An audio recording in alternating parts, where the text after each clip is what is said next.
স্বাস্থ্য দুরন্তমন। খোকন হাসে ফোকলা দাঁতে, চাঁদ হাসে তার সাথে সাথে। শিশুর সুন্দর হাসির জন্য দরকার সুন্দর পরিপাটি দাঁত। আমরা চাই সকল শিশুর সুন্দর হাসি। স্বাগত জানাচ্ছি দুরন্ত স্বাস্থ্য দুরন্ত মন অনুষ্ঠানে। আজকে আমরা কথা বলবো শিশুর দুধ দাঁতের যত্ন নিয়ে। সাথে আছেন paediatric dentist doctor Mohammad Sajedul Asif Farzan. Sir, আপনাকে স্বাগত জানাচ্ছি আমাদের আজকের অনুষ্ঠানে। আপনাকে ধন্যবাদ। স্যার, শিশুর প্রথম যে দাঁতটা ওঠে সেটাকে আমরা দুধ দাঁত বলি।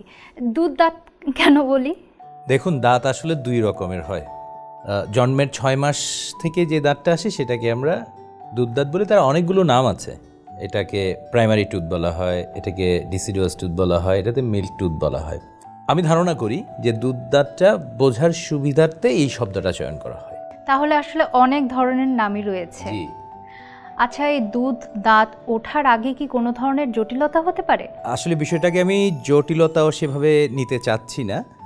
আপনি খেয়াল করে দেখেন যে একটা শিশুর যখন মায়ের গর্ভাবস্থায় 6 সপ্তাহ বয়স, তখন থেকে তার দাঁতের ডেভেলপমেন্টটা শুরু হয়। ওই সময়টাতে মায়ের পুষ্টি, মায়ের খাদ্য গ্রহণ, শারীরিক মানসিক অবস্থা ঠিক থাকা সব কিছুরই কিন্তু একটা ইফেক্ট আছে। তাহলে কি ডেভেলপমেন্টটা কখন শুরু হয়ে গেল? গর্ভাবস্থায় 6 সপ্তাহ বয়স, যেটা চলমান। এখন শিশুটি যখন ভূমিষ্ঠ হলো, তার জন্মের পরে 6 মাস বয়সে তার প্রথম দাঁতটা মুখে আসে।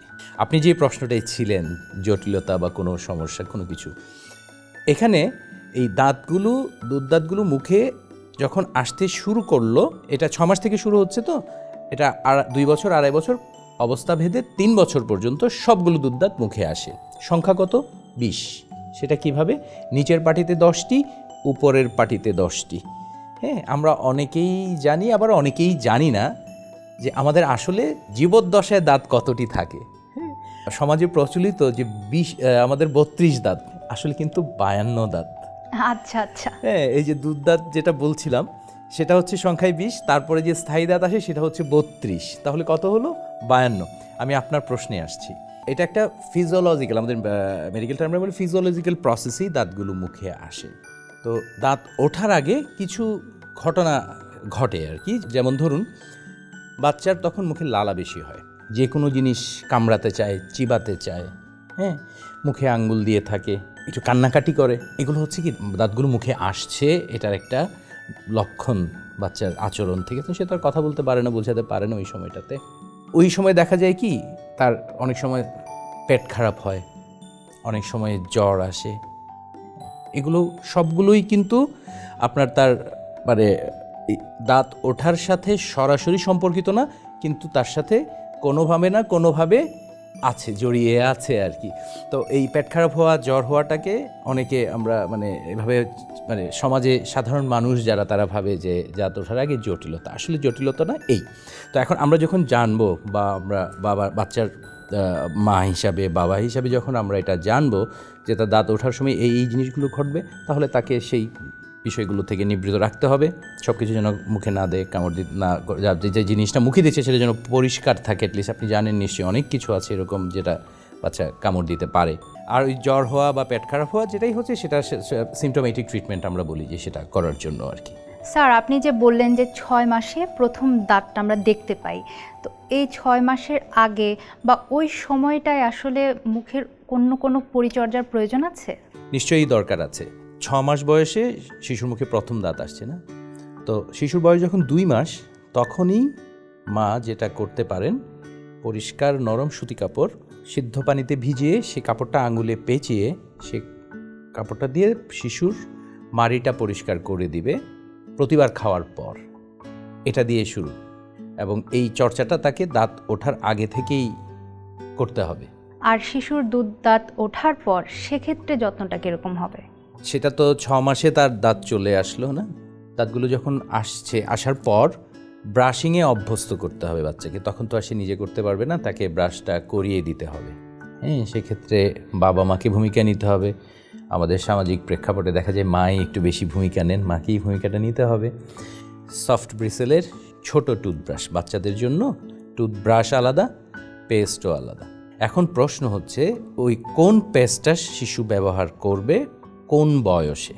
আমরা বলি ফ্লুরিডেটেড, মানে ফ্লুরাইড একটি উপাদান আছে যেটা দাঁতের জন্য ভালো, যেটার মাত্রা বেশি হলে আবার দাঁতের শরীরের জন্য ভীষণ খারাপ।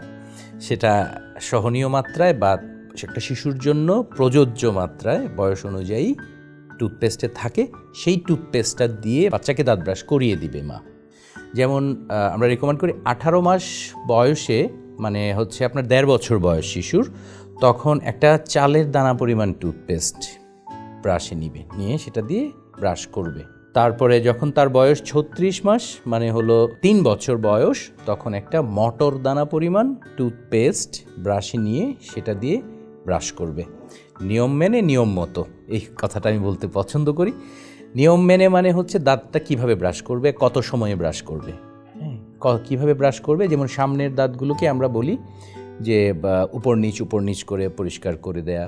পেছনের দাঁতগুলোকে আমরা বলি যে আমাদের পুরা মুখটাকে যদি একটা সারফেস মনে করি, তার সঙ্গে 45 ডিগ্রি অ্যাঙ্গেল করে আপস অ্যান্ড ডাউনস, বাইরে ভেতরে।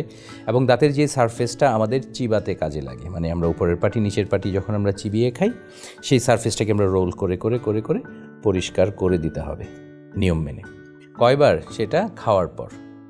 প্র্যাকটিসটা ধরুন যে রাতে খাবারের পর, সকালে নাস্তার পর, এই 2 বেলা।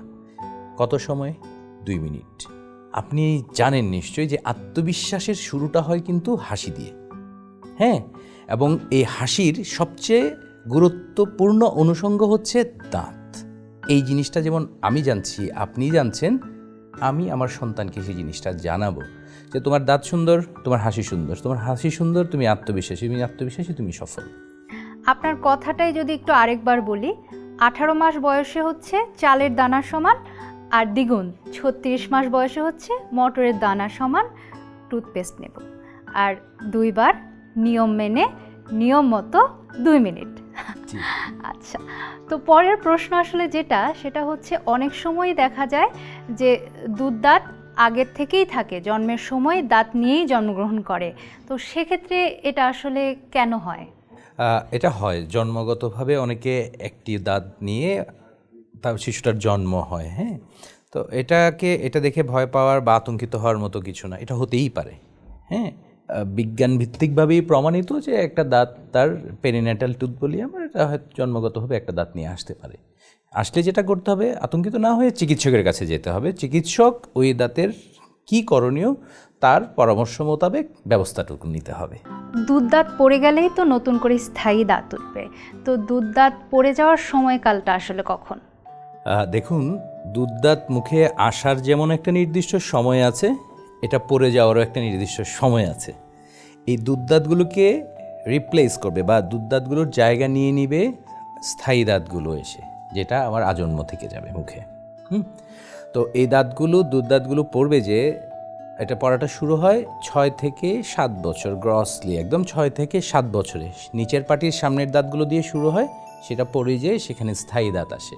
তারপর উপরের পাটির সামনের দাঁত বলতে আমি বোঝাতে পারছি কি না, 2 4টি, উপরের 2 4টে। এই দাঁতগুলো নিচেরগুলো পড়বে 6 থেকে 7, উপরেরগুলো 6 থেকে 8 বা 7 থেকে 8 এই সময়ে। ধীরে ধীরে পেছনের দাঁতগুলো পড়বে, পড়ে যে এটা শেষ হতে হতে ধরেন দাঁতগুলো পড়াটা শেষ হয়ে যে 11-12 বছর বয়স নাগাদ, বা কখনো 13ও হয়ে যায়, সকল দাঁত মুখ থেকে পড়ে যাবে এবং সব স্থায়ী দাঁতগুলো মুখে চলে আসবে। একটা জিনিস খুবই গুরুত্ব দিয়ে আমি বলবো, আমাদের চোয়ালের, আমি বলেছিলাম প্রথমে যে দাঁত থাকবে হচ্ছে আমাদের 20টা, নিচের পাটিতে 10, উপরের পাটিতে 10। আমরা যদি ভাগ করি, নিচের পাটির ডানে 5টা, বামে 5টা, তাই তো? 6 বছর বয়সে আমাদের একটা স্থায়ী দাঁত আসে চোয়ালে। খেয়াল করে দেখবেন, মায়েরা প্রায়শই বলে যে এই দাঁত তো কখনো পড়ে না, চোয়ালের দাঁত তো কখনো পড়ে না, বা মাড়ির দাঁত তো কখনো পড়ে না, এরকম বলে। ওনারা যেটা বলেন সেই দাঁতটার কথা বলেন, যে 6 বছর বয়সে একটা স্থায়ী দাঁত আসে, ওই যে 6 নম্বর, মানে 5টার পরে যেটাকে আমরা 6 ইয়ার্স টুথ বলি, ফার্স্ট পার্মানেন্ট মোলার টুথ বলি। বড় দাঁত, খুব শক্তিশালী দাঁত, দাঁতের মুখের জন্য খুব গুরুত্বপূর্ণ দাঁত। এটাকে দাঁতের সঙ্গে কিন্তু মিলিয়ে ফেললে হবে না, ঠিক আছে? দাঁতটা যদি সময়ের আগে পড়ে যায়, নষ্ট হয়, বা সময়ের পর পর্যন্ত থেকে যায়, তাহলে স্থায়ী দাঁতটা আঁকা বাঁকা হয়ে যেতে পারে। হ্যাঁ, এটার কনসিকোয়েন্স কিন্তু ভীষণ মানে একটু কঠিন। তাইলে কি দুধদাঁতটা স্থায়ী দাঁতের জন্য একটা নির্দেশক হিসেবে কাজ করলো, গাইডলাইন হিসেবে কাজ করলো যে কোন রাস্তায় আসবে, কোন দিকে আসবে। তাহলে দুধদাঁতের ইম্পর্টেন্স কিন্তু এখানে আছে। আমরা অনেক সময় কিন্তু সন্তানদের সাথে শেয়ার করি যে দাঁত পড়ে গেলে ইঁদুরের গর্তে রাখার যে একটা ঘটনা বা মিথ যেটাই বলি, এটার আসলে কি কোনো বৈজ্ঞানিক যৌক্তিকতা আছে? না না, এটা আসলে সুপারস্টিশন। আমি যখন শিশু ছিলাম আমিও তাই করেছি। আমার মা বলতেন বা আমার খালারা বলতেন যে দাঁত মানে এটাকে ইঁদুরের গর্তে রাখো, ইঁদুরের দাঁত অনেক সুন্দর হয়, অনেক শার্প হয়, দেখতে ভালো হয়। এটার আসলে কোনো সাইন্টিফিক বেজ নাই আর কি, এটা একটা সুপারস্টিশন। আচ্ছা, দুধদাঁত তো পড়েই যাবে, তো যে জিনিস পড়েই যাচ্ছে সেই জিনিসের যত্নে যদি অবহেলা হয় তাহলে কি কোনো সমস্যা হবে? অবশ্যই সমস্যা হবে। হ্যাঁ, সবার আগে জানতে হবে যে আপনি একেবারে মোটা দাগে দাঁতের কাজ কি। হ্যাঁ, দাঁতের প্রথম কাজ হচ্ছে, মৌলিক কাজ যদি বলি তিনটি, অনেকগুলো কাজ আছে, মৌলিক তিনটি। একটি হচ্ছে চিবিয়ে খাওয়া, মানে খেতে সাহায্য করা আর কি। দুই হচ্ছে স্পষ্টভাবে কথা বলতে সাহায্য করা। আপনি খেয়াল করবেন যার মুখে দাঁত আছে তার কথা একরকম, যার মুখে দাঁত নেই তার কথা মানে উচ্চারণের ভিন্নতা। হ্যাঁ, এটা একটা। তিন হচ্ছে মুখায়বব, যে আমাদের যে ফেশিয়াল যেই শেপ অ্যাপিয়ারেন্স, যেটা সৌন্দর্যের যে জিনিসটা, এই তিনটা কিন্তু দাঁত দেয়। দাঁত না থাকলে দেখবেন যে আপনার ফেশিয়াল সিমেট্রি, মানে হচ্ছে একটা মানুষের মুখের যেই বিন্যাস বলেন বা মুখের যেই অবয়ব বলেন, তার মধ্যে কিন্তু পরিবর্তন হয়। তাহলে দাঁতের কাজ হচ্ছে এই তিনটা। এটা আপনি দুধদাঁত বলেন, হয়তো কাজের মধ্যে মাত্রায় কম বেশি কম আছে, তো মৌলিকভাবেই স্থায়ী দাঁতের ক্ষেত্রে তো তাই। দুধদাঁতটা যদি সময়ের আগে নষ্ট হয়ে পড়ে যায় বা ফেলে দিতে হয় তাহলে কী সমস্যা হবে? খেতে পারবে না, শিশু ঠিকমতো চিবিয়ে খেতে পারবে না। হ্যাঁ, দুই হচ্ছে সে ঠিকভাবে যখন তার কথা বলার কথা, শেখার কথা, যখন সেই শিশু বয়স থেকে শিখছে একটা ভাষা, সে ঠিকভাবে কথা বলতে পারছে না। তিন হচ্ছে দেখার সৌন্দর্য। হ্যাঁ, যেটা জিনিসটা আমরা আগে বলছিলাম, সবাই আমরা নিজেদেরকে একটু সুন্দর দেখতে চাই, সেই অনুভূতিটাই আমাদের মধ্যে সবসময় আমরা রাখতে চাই, তাই না? তো এটা একটা বিষয় গেল। এই সমস্যাগুলো হবে দাঁত যদি নষ্ট হয়ে যায় বা দুধদাঁত মনে করে যদি আমরা সেটাকে যত্ন না নিই, এই সমস্যাগুলো। আর তার চেয়ে বড় জিনিস হচ্ছে দুধদাঁত স্থায়ী দাঁতের একটা গাইডলাইন হিসেবে কাজ করে, যে স্থায়ী দাঁতটা কোন জায়গায় আসবে, কিভাবে আসবে, সেটা ধরে রাখে, সেই জায়গাটুকু ধরে রাখে হচ্ছে দুধদাঁত। দুধদাঁতটা নির্দিষ্ট সময়ে সেখান থেকে সরে যাবে, স্থায়ী দাঁতটা সেই জায়গায় চলে আসবে। তো বটম লাইন আমি যদি বলি, সেটা হচ্ছে দুধদাঁতের যত্ন নিতে হবে। দুধদাঁতের যত্নে তাহলে আসলে কোনো ধরনের অবহেলা করা যাবে না। তো এই যত্নটা আসলে আমরা ঠিক কিভাবে নেব? যত্নের বিষয়ে যদি বলি, আমরা সবার আগে যেটা হচ্ছে দাঁতটাকে ভালো রাখার জন্য যা যা করা দরকার সবই করতে হবে আর কি। টুথপেস্ট দিয়ে দাঁত ব্রাশ করা, দিনে 2 বার দাঁত ব্রাশ করা, রাতে ঘুমাতে যাওয়ার আগে একবার, সকালে নাস্তা করার পরে একবার। বাচ্চাদের ক্ষেত্রে যেটা, যে যদি বাচ্চার বটল ফিডিংয়ের হ্যাবিট থাকে, ধরেন বাচ্চা বোতলে দুধ খায়, সেখানে অ্যাডেড সুগার, আলগা চিনিটা দেওয়া যাবে না। এবং বটল ফিডিংয়ের ফ্রিকোয়েন্সি, মানে যতবার খাচ্ছে এর মাত্রাটা রাতের দিকে কমিয়ে নিয়ে আসতে হবে। তারপরে শাকসবজি, ফলমূল, এগুলোর দিকে তাকে উৎসাহিত করা। তারপরে তাকে বেশি বেশি পানি খাওয়ানো, পানি, যে কোনো খাবারের পরে পানি খাওয়া, পর্যাপ্ত পরিমাণ পানি খেতে বলা, একটু কুলি করে মুখটা পরিষ্কার রাখতে বলা। তার যেই খাবারগুলো আঁশযুক্ত খাবারগুলো তাকে খেতে উৎসাহিত করা।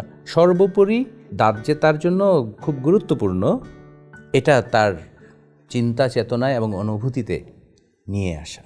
দুধদাঁতের যত্নে আরেকটি খুব গুরুত্বপূর্ণ বিষয় হচ্ছে, বাচ্চার বয়স যখন 1 বছর, তখন থেকেই তাকে দাঁতের ডাক্তারের কাছে নিয়ে যেতে হবে।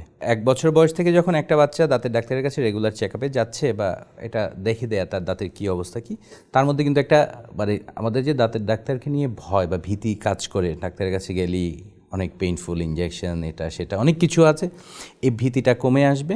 প্লাস তার মধ্যে একটা চর্চা তৈরি হবে, হ্যাঁ ডাক্তারের কাছে যেতে হয়, সেটা বছরে অবশ্যই 2 বার, এবং রেজিস্টার্ড দাঁতের ডাক্তার যারা, তাদের কাছে। স্যার, শিশুর দুধদাঁতের ক্ষেত্রে মায়ের কি গর্ভাবস্থায় কোনো প্রস্তুতির বা কোনো বিশেষ যত্নের প্রয়োজন রয়েছে? নিশ্চয়ই, আমি যেমনটা বলছিলাম যে একটা শিশু যখন তার মায়ের গর্ভে 6 সপ্তাহ বয়স মানে 1.5 মাস, তখন থেকে তার দাঁতের ডেভেলপমেন্ট মানে দাঁত তৈরি হওয়া শুরু হয়েছে তখন থেকে, না?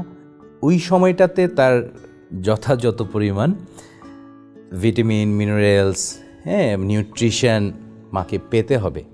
এডিশনালি ক্যালসিয়াম, ভিটামিন ডি, এই সাপ্লিমেন্টসগুলো মার পেতে হবে।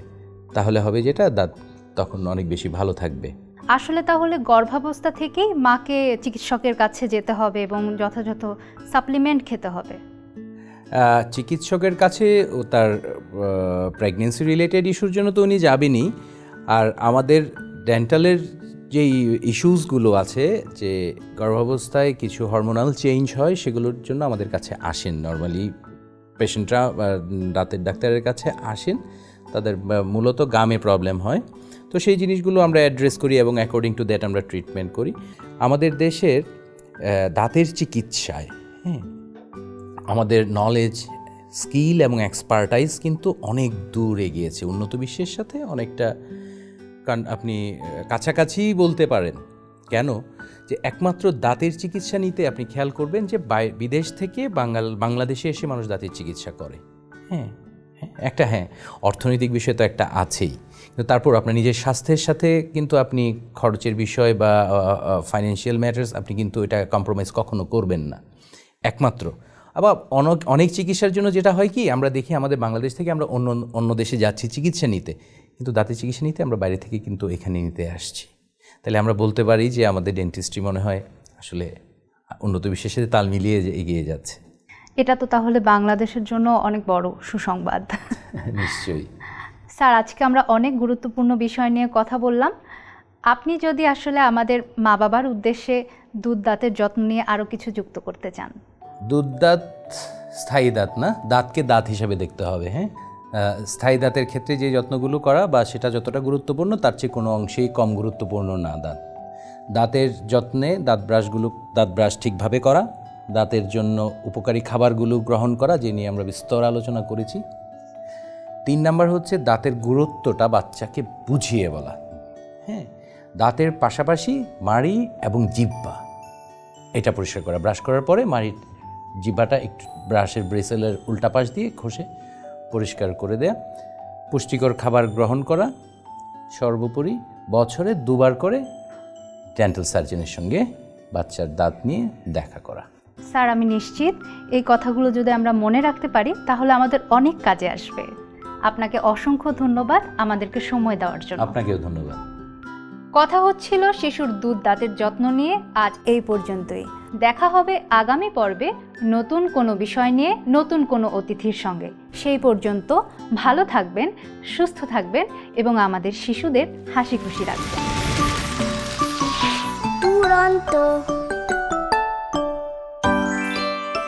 ফেসবুকে ফলো করো এবং ইউটিউবে সাবস্ক্রাইব করো দুরন্ত টিভি।